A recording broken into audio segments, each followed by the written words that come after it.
નમસ્કાર મિત્રો, real voice of ઇન્ડિયામાં આપનું સ્વાગત. હું છું નેહલ. મિત્રો, આજે વિશ્વ વસ્તી દિવસ છે.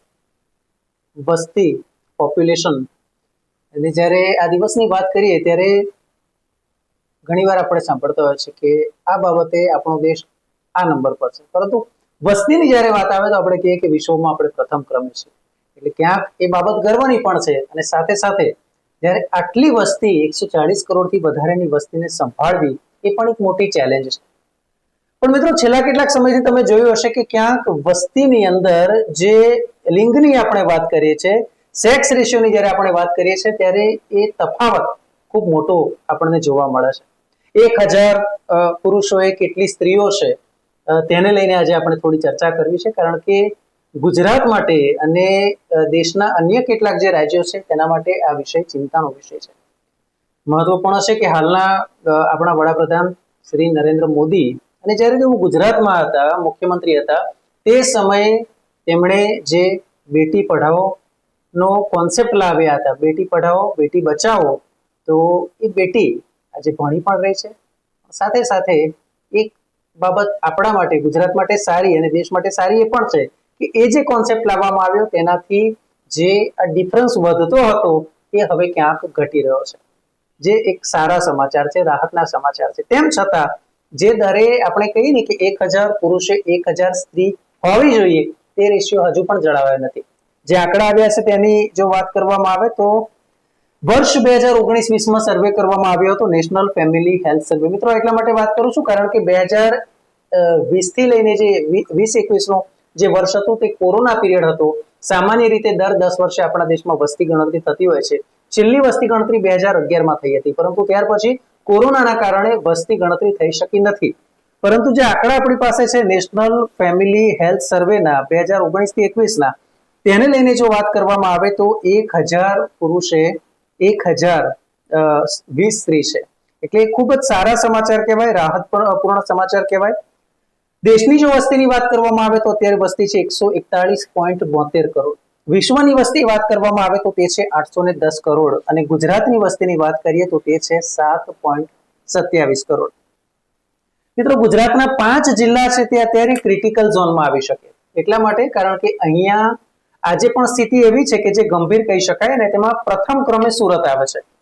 સુરત ક્લીન સિટી તરીકે આપણે તેને દરજ્જો આપીએ છીએ, ફાસ્ટેસ્ટ ગ્રોઈંગ સિટી તરીકે દરજ્જો આપીએ છીએ, પણ સુરતમાં 1000 પુરુષે માત્ર 972 સ્ત્રી છે. તમને થશે કે આટલો મેજર તફાવત કેમ? તો સૌથી મોટું કારણ એ છે કે સુરત એ સિટી ઓફ માઇગ્રન્ટ બની રહ્યું છે. બિહારથી, ઓરિસ્સાથી ખૂબ જ મોટી સંખ્યામાં, ઉત્તર પ્રદેશથી, હરિયાણાથી, દિલ્હીથી ખૂબ જ મોટી સંખ્યામાં લોકો આવીને સુરત વસી રહ્યા છે. દક્ષિણની વાત કરીએ તો દક્ષિણ ભારતમાંથી ખાસ કરીને ઓડિશાથી, આંધ્રપ્રદેશથી ખૂબ જ મોટી સંખ્યામાં સુરતમાં લોકો વસવાટ કરી રહ્યા છે. જ્યારે તેઓ આવતા હોય ત્યારે બહુ સ્વાભાવિક છે તે એ નવા સિટીમાં જ્યારે આવે તો તેઓ એકલા આવતા હોય, ફેમિલી તેમનું વતનમાં હોય. તો આ પણ એક કારણ છે કે સુરતમાં છેલ્લા કેટલાક વર્ષોથી જે મેજર જે પોપ્યુલેશન જમ્પ થયો છે, પરંતુ તેની સામે જે આ વસ્તી 1 પુરુષે 1 સ્ત્રી હોવી જોઈએ તેની બદલે સુરતમાં માત્ર 772 છે. એટલે સુરત એ પ્રમાણે ચિંતા ઉપજાવે તેવું છે. ગુજરાતની વાત કરીએ તો 1887 સ્ત્રીઓ છે. કચ્છની વાત કરીએ તો 1000 પુરુષે 890 સ્ત્રીઓ છે. વલસાડની વાત કરીએ તો 905 અને ગાંધીનગર પણ 905. આ પ્રથમ 5 જિલ્લા છે. હવે જ્યારે આ આંકડા આપણી સામે આવ્યા છે ત્યારે ચોક્કસથી ચિંતા ઉપજાવે તેવા છે. તો એક બાબત એ પણ સામે આવી છે કે આ પ્રકારની જો સ્થિતિ આગળ પણ જળવાઈ રહેશે તો વાંઢાની સંખ્યા વધી જશે. વાંઢાની સંખ્યા વધી જશે. આ વાત પર જ્યારે આપણે વાત કરીને ત્યારે વિચાર એ આવે કે જો આ પ્રકારની સ્થિતિ સતત વધે તો જેન્ડર ઇમ્બેલેન્સ સર્જાશે. જેન્ડર ઇમ્બેલેન્સ થાય એટલે સ્વાભાવિક છે કે ધારો કે 100એ 800 સ્ત્રીઓ છે તો 100 પુરુષ 1000 પુરુષ 800 સ્ત્રીઓ સાથે લગ્ન કરશે, બાકીના 200 નું શું? આજે આપણે સમાજમાં જોઈએ છે કે ઘણા કહે છે કે યાર અમારો છોકરો તો ખૂબ ભણેલો છે, વેલ એજ્યુકેટેડ છે, તેણે BCA કર્યું છે, MCA કર્યું છે, MBA કર્યું છે, ડોક્ટર છે, એન્જિનિયર છે, પણ ઉંમર અત્યારે 40 થઈ ગઈ છે. સમાજમાં છોકરી નથી, છોકરી મળતી નથી. ક્યાંક આવા પણ વાક્યો આપણને સાંભળવા મળે છે. તો ઘણીવાર છોકરીમાં પણ હું ગ્રેજ્યુએટ છું એટલે સામે મારે પણ છોકરો ગ્રેજ્યુએટ જોઈએ કે ગ્રેજ્યુએટ થી વધારે જોઈએ છે. અને આમ એમ કરતા કરતા 20, 22, 25, 30, 35, 40 ઉંમર ક્યાં જતી રહે છે ખબર નથી પડતી અને એકબીજા સંપર્કમાં નથી આવી શકતા. કદાચ સમાજ એ માટે જવાબદાર છે.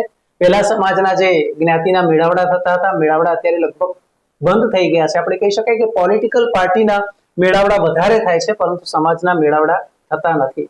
મિત્રો, દર વર્ષે કે 2 વર્ષે જે મેળાવડા થતા હતા એનું કારણ એ હતું કે સમાજના લોકો એકબીજા સાથે પરિચયમાં રહે, સંપર્કમાં રહે, તેમનો દીકરો કે દીકરી હાલ શું ભણે છે, કેટલી ઉંમર છે અને ક્યાંક એમના સગપણ ગોઠવાતા હતા. પરંતુ હવે જ્યારે એ ભાવના ઘટી રહી છે, જ્યારે આપણે સોશિયલ મીડિયા તરફ આગળ આવી ગયા છે, ત્યારે આ સંબંધ પણ ઘટી રહ્યા છે. એક કારણ આ પણ છે કે જે વાંઢાનું પ્રમાણ અથવા તો છોકરીઓમાં ખાસ કરીને એવું કે હજુ મારે ભણવું છે અથવા આ છોકરો મને પસંદ નથી, આ છોકરો પસંદ નથી, અને ઘણી વાર એમ થાય છે કે એમ કરતા એમની ઉંમર વીતી જાય છે. મિત્રો, જ્યારે 16 વર્ષની કન્યા હોય અને એને આપણે કુમારી કહીએ છીએ, પરંતુ 30 વર્ષે કે 40 વર્ષે એ કન્યા કે પછી એ પુરુષ છે એનામાં 16 વર્ષ કે પછી 20 વર્ષ જેવું જે તરુણી કે કિશોરી કે તરુણ કે કિશોર એ ચામ તો નહીં જ હોય, પણ એ બાબત આપણે ભૂલી જઈએ છીએ. ક્યાં સ્ત્રીઓમાં કે પુરુષોમાં કરિયરની એટલી પડી હોય છે કે આપણે એ વ્યવસ્થા ભૂલી જઈએ છીએ કે સમાજ જીવનનો આ એક ભાગ છે. અને જ્યારે આ જુદા જુદા પાર્ટ્સની આપણે વાત કરીએ છીએ ત્યારે આપણે એ પણ જાણીએ છીએ કે હિન્દુ સમાજમાં તો વિશેષ રૂપે લગ્ન એ પણ એક અવસર છે, તેને પણ આપણે ઉજવવામાં આવે છે.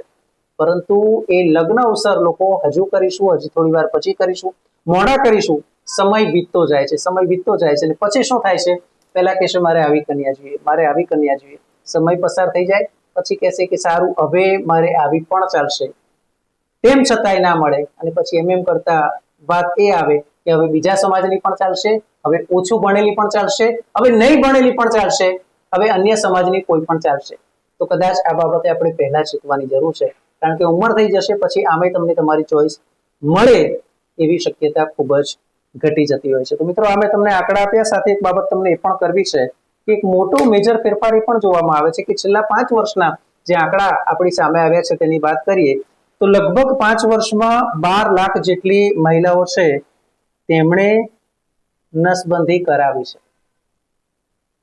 પણ સામે પુરુષની વાત કરીએ તો એ આંકડો માત્ર 4000 છે. આટલું મેજર ડિફરન્સ કેમ? કારણ શું? આ પણ એક સમાજ દ્વારા ચિંતાનો વિષય છે, સમાજશાસ્ત્રનો વિષય છે. કારણ કે સમાજમાં છે, સમાજ થકી આપણે છીએ, એ બાબત આપણે ભૂલવાની નથી. વાંઢાનું પ્રમાણ જો વધી જશે, અથવા તો આપણે કહી શકાય કે જે સ્ત્રીઓ કે જે હજી મારે બીજું જોવું છે, હજી મારે આ છોકરો મને પસંદ નથી, એમ કરતા જો સમય વીતતા જશે, મિત્રો આજે આપણી જે કૌટુંબિક ભાવના છે ને એ ક્યાંક એનો નાશ થશે. કદાચ એવું થાય કે એ દીકરો કે દીકરી કે જેની ઉંમર હવે વધીને 40 પહોંચી ગઈ છે, હવે એના મા બાપ છે તેની પણ ઉંમર થઈ ગઈ હશે, થોડો સમય હશે એવું પણ ભગવાનના ઘેર જશે, ત્યારે એ દીકરીનું કોણ, ત્યારે દીકરીને કોણ સાચવશે? અથવા તો એ જે વ્યક્તિ છે, ઘણીવાર સમાજમાં થાય કે આપણા જ સમાજમાં આપણે જોઈએ છીએ કે કોઈ મોટી ઉંમરની વ્યક્તિ આવે પરંતુ જો વાંઢો હોય તો તેને આપણે શંકાની નજરે જોઈએ છે, બરાબર? તો એ કદાચ આપણે કહી શકાય કે આપણી સમાજ વ્યવસ્થાનો દોષ છે. એટલે તેના ઉપર પણ આપણે એક વિચાર કરવો પડશે, કારણ કે આ ફેમિલી ઇમ્બેલેન્સ છે તે સમાજને અને દેશને પણ ક્યાંક ઇમ્બેલેન્સ કરી શકે છે. મિત્રો, આ જે વાત કરી ત્યારે આપણે એ પણ કહેવાનું કે દિલ્હીમાં, દેશની જો વાત કરવામાં આવે તો સૌથી એવી જ ગંભીર સ્થિતિ દિલ્હીમાં છે. કારણ કે દિલ્હીમાં પણ મોટે ભાગે માઇગ્રન્ટ થઈને આવેલા ખૂબ જ મોટી સંખ્યામાં હોય છે, અને ત્યાં પણ આવું જોવા મળે છે કે હજી થોડી વાર છે. અને વાર ક્યાં સુધી કરે છે કે પછી જ્યારે 35, 40, 45 વર્ષ થાય પછી એમ કે હવે તમારા સ્પર્મ કાઉન્ટ ઘટી ગયા છે અને હવે તમારે IVF ઉપર જવું પડશે, અને ત્યારે જાય છે. પણ જે સાચી ઉંમરની વાત કરવામાં આવે, જે આપણે કહીએ કે 21 વર્ષથી લઈને જે 30 વર્ષનો ગાળો સર્વોત્તમ ગણાય, એ પીરિયડ છે આપણે ગુમાવી દઈએ છીએ અને પછી આપણને આપણી ચોઈસ મળતી નથી. એટલે આ એક બાબત ધ્યાનમાં રાખશો. મિત્રો, દેશના એવા 5 જિલ્લા કયા છે કે જેના પર સૌથી વધારે આવી જ રીતે ચિંતા કહી શકાય? તો તેની વાત કરીએ તો તેમાં ગુજરાત, મહારાષ્ટ્ર, કર્ણાટક, કેરળ આ છે. આ 4 રાજ્યો એવા છે કે જ્યાં પણ એ જ બાબતે આપણે એટલું ફોકસ કરવું જરૂરી છે. એક બાબત આપણે એ પણ જણાવી દેવાનું કે જ્યારે આ સામાજિક મેળાવડા આપણે બંધ કર્યા છે તે ફરી એકવાર આપણે શરૂ કરવા પડશે. જ્યારે સોશિયલ મીડિયા થકી આપણે જુદા જુદા ગ્રુપમાં રહીએ છીએ તો સમાજના પણ એવા ગ્રુપ બનાવવા પડશે જેમાં દીકરો એનો બાયોડેટા એનો પોર્ટફોલિયો નાખી શકે, દીકરી એનો પોર્ટફોલિયો આપી શકે.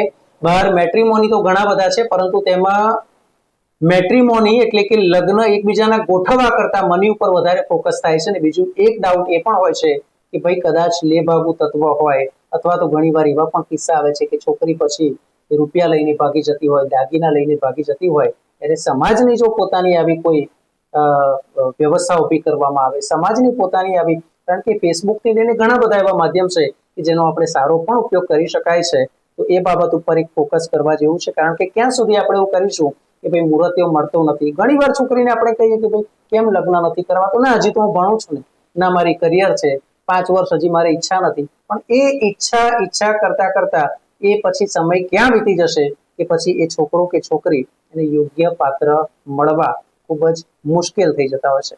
એટલે અભ્યાસની જ્યારે બાબત હોય તો ઘણીવાર એ દીકરીઓને પણ આપણે કહેવું પડશે કે થોડુંક જતું કરવું, અને દીકરો પણ હોય તો એને થોડું જતું કરવું. કારણ કે ઘણીવાર મારે એકદમ રૂપાળી જોઈએ છે, મારે એકદમ વ્હાઈટ જોઈએ છે, મને આ નહીં ચાલે, આ ઘઉંવાળી છે, મને એનાથી વધારે બ્યુટીફુલ છે, છોકરો આનાથી હેન્ડસમ જોઈએ. તો એવું ના થાય કે એમાં ને એમાં, કારણ કે એક સમય એવો પણ હતો આપણા દેશમાં કે જ્યારે છોકરો કે છોકરીને ખબર બી નહોતી કે સામેનું પાત્ર કયું છે, કારણ કે માતા પિતા એ નક્કી કરતા હતા. હવે જ્યારે સમાજે તમને આટલી છૂટ આપી છે કે તમે તેને મળી શકો છો અને નક્કી કરી શકો છો, તો પછી વધારે સારું એ પરિસ્થિતિમાં એવું ના થાય કે તમારા હાથમાંથી આવેલું એ છીનવાઈ જાય, એ પછી જતું રહે. છોકરીઓમાં એક બાબત એ પણ જોવા મળે છે કે હમણાં પ્રેગ્નેન્ટ નથી થવું અમારે, લગ્ન તો કરી લીધા પણ અમે નક્કી કર્યું છે કે 5 વર્ષ સુધી અમે આગળ નહીં વધીએ, 7 વર્ષ સુધી આગળ નહીં વધીએ. હવે એ પણ આપણે વિચારવાનું છે કે લગ્ન કયા ગાળામાં થયા છે. જો છોકરીની જ ઉંમર તે સમય 35 કે 40 થી વધારે હશે તો આપણે જાણીએ છીએ કે ફર્ટિલિટી પીરિયડ એ કયો હોય છે, સૌથી બેસ્ટ ફર્ટિલિટી પીરિયડ એ કયો હોય છે, એ સ્ત્રી હોય કે પુરુષ હોય. એક સમય જ્યારે સમાજ વ્યવસ્થા એવી હતી આપણા દેશમાં પણ કે જ્યારે 16 વર્ષે અને 18 વર્ષે સ્ત્રી અને પુરુષના લગ્ન થતા હતા. દેશની વસ્તી પણ છે અને જે યોગ્ય નિર્ણય લેવામાં આવ્યો છે કે સ્ત્રીની ઉંમર 18 વર્ષ અને પુરુષની ઉંમર 21 વર્ષ, એ પણ સરકારે કોઈ યોગ્ય બાબતો તમામ પાસાને ધ્યાનમાં રાખીને લીધો હશે. તો જ્યારે સ્ત્રીની ઉંમર 18 વર્ષ છે તો આપણે 35, 40 કે 45 સુધી કેમ જવું, એ પણ એક મોટો ચિંતાનો વિષય છે. ઘણા સમાજમાં એવું છે કે અમે તો આ સમાજમાં નથી આપતા, અમારે તો અમારા સમાજમાં જ થાય. આપણે માનીએ કે તમારા સમાજમાં થાય, એ થાય તો વાત સારી છે, પણ જ્યારે નથી જ મળતી તો પછી છેલ્લે આપણે કહીએ કે ભાઈ હવે કોઈ પણ સમાજની ચાલશે તો થોડી બાંધછોડ કરો, થોડું જતું કરો, થોડું નેગોશિએશન કરો.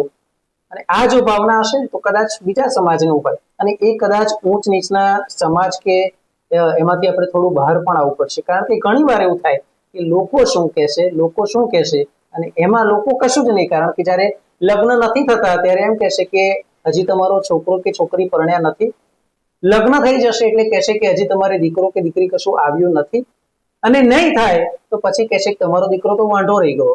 એટલે લોકો તો કહેશે, વિચારવાનું તમારે છે. નમસ્કાર.